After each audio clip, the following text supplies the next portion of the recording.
ژمنه لیکوال خالد خان صافی. درې نیم کلنه مونا په ژړا د خپل پلار څنګ ته لاړه. وګوره بابا، نانځکه مې ماته شوه. دواړه لاسونه یې خپل پلار ته ونیول. په یو لاس کې یې پلاستیکي نانځکه وه او په بل کې یې د نانځکې مات شوی لاس. پلار یې له خپل ملګري سره په څه خبره خندل. د مونا پر سر یې لاس کش کړ. فکر یې اوس هم خپلو خبرو ته و او غوښتل یې چې مونا ترېنه ژر بیرته ولاړ شي. ورته یې وویل: زه خیر لورجانې، زه به درته بله نانځکه واخلم، همداسې نانځکه. اوس دې زه له کاکا سره خبرې کوم او بیا موږ دواړه ګډ بهر ته ځو. زه به درته په دوکان کې یوه ښایسته نانځکه واخلم. او بیا یې له شونډو نه داسې غږ پورته کړ لکه ښکل چې یې کړي. د مونا سترګې لندې وې، خو له خوشحالۍ نه په خندا شوه. په نازدانه ژبه یې وویل: ښه بابا، او خپلې کوټې ته یې منډه کړه. په کوټه کې یې خپله نانځکه په توشک یو بالښت ته تکیه کړه او مات لاس یې ورته کرار څنګ ته کېښود. خپله ورته مخامخ په بل توشک کېناسته. یو څو شېبې یې ورته غلې غلې وکتل. بیا ولاړه.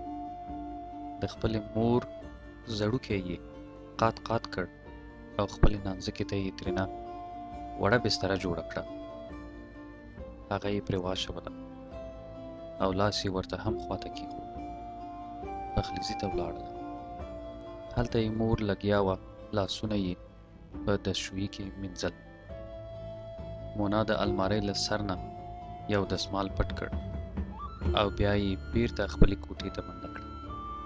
دستمال یې په خپله نانځکه خپور کړ او ورته یې په داسې غږ لکه څوک چې له خوبجنو سره خبرې کوي وویل: ته اوس ناروغه یې، په تا باندې تبه ده، ځکه چې ستا لاس مات شوی دی. ته دلته ویده شه، ښه؟ خپله کڼکۍ ته وختله او کېناستله. له پاس نه یې د کوڅې ننداره کوله. دا ننداره د مونا لپاره تل په زړه پورې وه. یوه سندره یې پیل کړه او هغه داسې وه: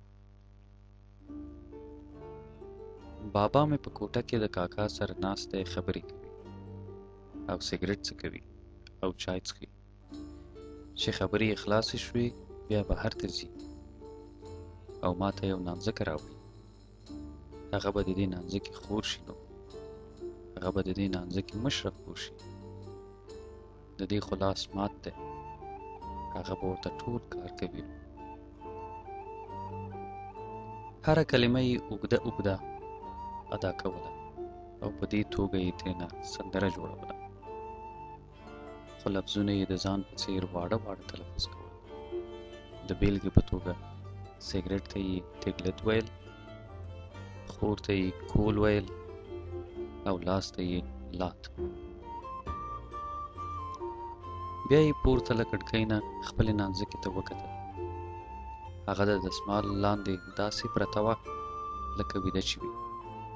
له کړکۍ نه راکوزه شوه، د کوټې نه بهر لاړله او یوه شېبه وروسته بېرته راغله. په لاس کې یو قلمي بیتري وه او یو د اورلګي تیلی و. خو د مونا لپاره اوس قلمي بیتري د تبې شربت و او د اورلګي تیلی کاشوغه وه چې شربت یې پرې خپلې نانځکې ته ورکوو. په احتیاط یې د نانځکې له سر نه دستمال لږ پورته کړ. د نانځکې شنې سترګې یې پرانیستې وې او شونډې یې موسکۍ وې. مونا له ځانه سره وپسېده، تر اوسه پورې ویده نه.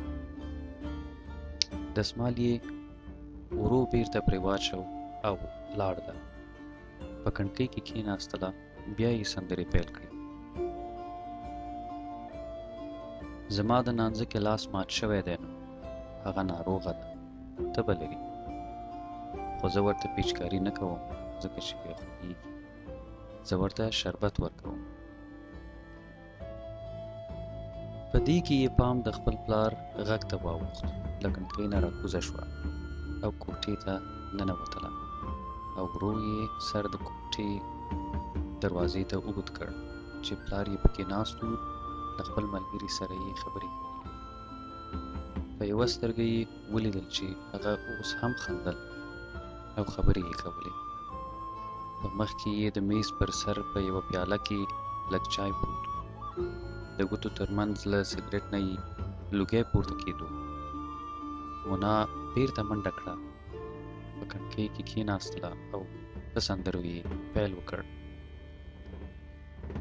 په دې توګه مونا څو واره له کړکۍ نه راکوزه شوه او بېرته وختله او نوې سندرې یې ویلې. کله ناکله به مور یې پرې هم غږ کړ: مونا څه شی کوې؟ مونا به جواب ورکړ: لوبې کوم. یو څو ګړۍ تېرې شوې او بالاخره د مونا پلار له خپل ملګري سره له کوره ووت. مونا له کړکۍ نه په کوڅه کې ولید او خپلې نانځکې ته یې مخ راواړو او ویې ویل: بابا لاړ چې بېرته راغی تا ته له ځانه سره خور راوړي، مشره خور.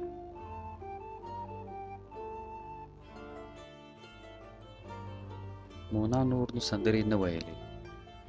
کوڅې ته ځیر وه.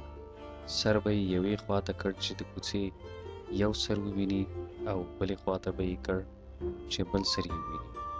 په دې شان مهال تېرېدو. بهر لږه تیاره خپره شوه. کوڅه کې ځای د کورونو مخکې ګروپونه ولګېدل. په کور کې دننه د مونا مور د مونا د کوټې څراغ هم بل کړ او لږ وروسته یې په زور بوتله او ډوډۍ یې پرې وخوړله. هغې ژر ډوډۍ وخوړله او بېرته په منډه کړکۍ کې کېناستله او کوڅې ته یې کتل. په تیارو کې هر سړی مونا ته د خپل پلار په څېر ښکارېدو او دا به ورته ځیر شوه، خو چې رانږدې به شو بل څوک به و.